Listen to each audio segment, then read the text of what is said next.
How's it going, IO? In this video, we're going to talk about the huge secret that Jada Pinkett Smith just revealed about her marriage with Will Smith, a massive custody update on the Sophie Turner and Joe Jonas divorce, and the fact that Amber Heard has been shading Jason Momoa. So Jada Pinkett Smith has now revealed the truth about her relationship with Will Smith, and it is not at all what people expected. In her upcoming NBC News special, she confirms to Hoda that there's more to her marriage than she has previously shared. According to Jada, her and Will have been separated and have lived completely separate lives since 2016, nearly 20 years after they married in 1997. In this shocking new interview, she details more about their relationship, both how it started and where it stands now, which she also talks about in her upcoming memoir called Worthy. In a preview clip, Hoda asks Jada for more details about their marriage in her memoir, which she says surprised her most out of the book's many surprising things. While the two are still legally married, Jada explained that her and Will are no longer romantically together, although they never actually got divorced on paper. When she was asked about why she never shared their relationship status before, she said it came down to just not being ready yet and still trying to figure out between the two of them how to be in a partnership, so they had not figured out how to present that to people. When asked about what led to their relationship fracture, Jada said that there were a lot of reasons. Quote, "By the time we got to 2016, we were just exhausted with trying. I think we were both kind of just still stuck in our fantasy of what we thought the other person should be." Jada says that she has considered a legal divorce, but she has never been able to go through with it. She made a promise that there will never be a reason for them to get a divorce, and that they will be able to work through whatever, and to this day she has not been able to break that promise. Will and Jada's longtime partnership has included headlines about her entanglement with August Alsina and the infamous Red Table Talk interview in 2020, not to mention the slapping incident at last year's Oscars. Will also published a memoir in 2021 which touched on their marriage, but it didn't reveal as much as Jada was willing to admit just now. During a Red Table Talk interview in 2020, they addressed what many refer to as a cheating scandal that rocked their relationship. At the time, the two of them said that they had been going through a very difficult time, which is when they broke up. But what we didn't know until now is that they never actually got back together. While on the Red Table Talk, some very questionable things came out that exposed the nature of their relationship. Basically, Will implied that their decision to open up their marriage was Jada's idea, because she told him that she never believed in conventional marriage and that they needed to figure out how to make themselves happy individually. So it was almost like she told him that happiness can be found with other people. But Jada's affair with August started to make a lot more sense when she was speaking openly about her disappointing sex life with Will. While talking with Gwyneth Paltrow on one episode, Jada outright said that keeping the spark alive in their marriage was hard, implying that although they've been married for almost 25 years, Will still doesn't know exactly what she wants in the bedroom. Quote, "Because I think you expect your partner to know what you need, especially when it comes to sex. It's like, well, if you love me, you should know. You should read my mind. That's a huge pitfall." And it must have been a little embarrassing for Will when Jada insinuated that he wasn't meeting her needs. But now it's obvious that she was the one who was actually pushing for an open relationship. The two of them got married back in December of 1997. A year later, their first child Jaden was born, and not long after, in the year 2000, they became the parents to Willow. Although their marriage has already surpassed 2 decades, which is a really long time when you look at other Hollywood couples, we now know that there were many secrets about their real feelings towards each other that were kept hidden from the public eye. In fact, Jada eventually confessed that at first, she didn't even want to marry Will. She was 3 months pregnant at the time and felt that she was pressured to say "I do." Quote, "I was so angry because they forced me to get married. So angry that I walked down the aisle crying." On their wedding day, Jada said she got cold feet and she didn't really want to go through with it. There was also a time when their marriage hit rock bottom, and it happened when Real realized that his wife had cried for 45 days straight over their troubled marriage. Quote, "She would wake up and start crying. She did it for 45 consecutive days. I know this because I wrote it down in a diary." He also said that this was the time he felt the worst in their marriage. It was very difficult for him because he had been trying to paint the picture of a perfect family, but it was only putting even more stress on them. And now it's clear that their marriage was not everything it appeared to be. Alright, so have you heard the latest update in the custody battle with Sophie Turner and Joe Jonas? Joe and Sophie have just struck a deal in their divorce case, and it sounds like they're both finally on the same page. They were hashing out the terms of their divorce during 4 days of mediation last week. There is a prenup, so it looks like their assets were not a huge issue. The real issue in this case was actually child custody, because Sophie wanted the kids to live with her in the UK, while Joe wanted them to stay with him in the US. And now there has been some real progress made because the two of them have come to a temporary custody agreement for their daughters. They shared a joint statement saying, "After a productive and successful mediation, we have agreed that the children will spend time equally in loving homes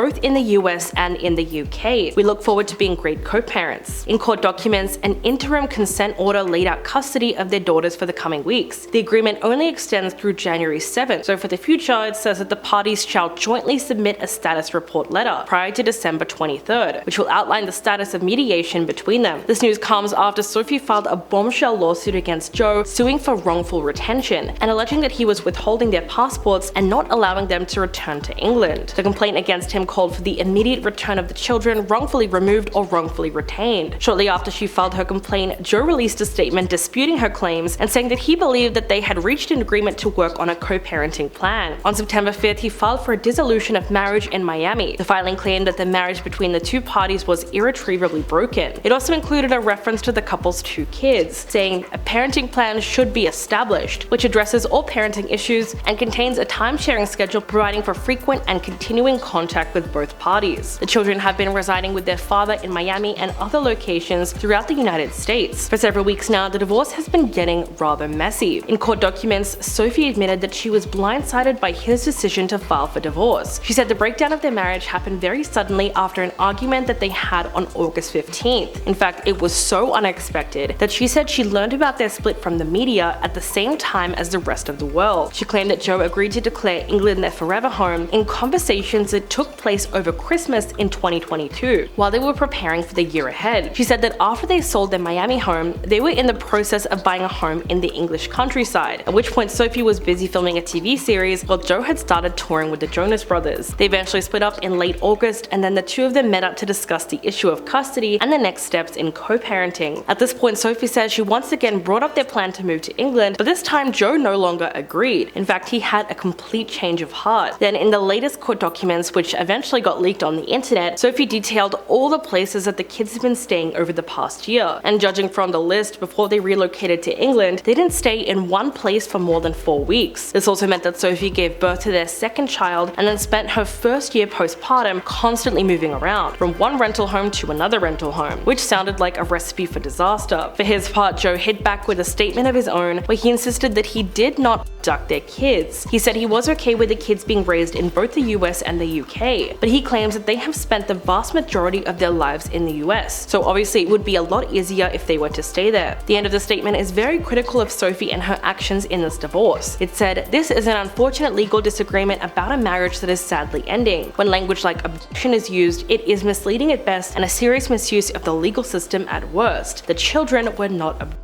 After being in Joe's care for the past 3 months at the agreement of both parties, the children are currently with their mother. Sophie is making this claim only to move the divorce proceedings to the UK and to remove the children from the US permanently. Joe has already disavowed any and all statements purportedly made on his behalf that were disparaging of Sophie. They were made without his approval and are not consistent with his views. His wish is that Sophie reconsider her harsh legal position and move forward in a more constructive and private manner. His only concern is the well-being of his children. So at least that is finally sorted out. Alright, now let's talk about these accusations that Amber Heard has brought against her co-star Jason Momoa. It's now been revealed that Amber Heard told her therapist that Jason was purposely dressing like her ex Johnny Depp, and this all happened while they were filming the sequel to Aquaman. The news comes from new legal documents just now released from the defamation trial last year, which were recently made public, and they go into detail about some startling allegations that she made in therapy sessions that date back to 2021, when she and Jason were working together on the movie. During one particular session in December of that year, she said she felt that Jason was trying to play mind games with her by intentionally copying Johnny Depp's fashion sense, right down to the rings on his fingers. She also claimed that he was intoxicated on set and that he was working to get her fired, which is insanely hard to believe when you think about the fact that he was one of the people who advocated for her to stay in the movie. In response to this news, a representative for DC came forward to deny these characterizations. They released a statement saying, "Jason Momoa conducted himself in a professional manner at all times on the set of Aquaman and the Lost Kingdom." A separate source then told Variety that his fashion reflects a bohemian style which is worn by a lot of people and not only Johnny Depp. But there are so many more allegations in the document, one of them being that Warner Brothers and DC tried to have Amber Heard fired ahead of filming. But not because of the Johnny Depp drama, it was about a perceived lack of chemistry with Jason Momoa. Amber's then boyfriend Elon Musk wrote a threatening letter to the studio, quite literally threatening to burn the house down at Warner Brothers. And that letter must have worked because, as we know, they ended ended up keeping Amber in the movie, although a handful of her scenes were cut down in the final edit, including a love scene with Jason. While the defamation trial is very much behind us, this kind of information gives us a peek behind the curtain about the drama going on in the sidelines, especially when you consider the fact that fans wanted her character to be completely recast, and a viral petition got started over it. The movie is coming out in December, so only then will we really get to see just how people react, but for now it's not looking too good. What do you guys think about this latest news story? Please let me know in the comments below, and I'll catch you in the next one.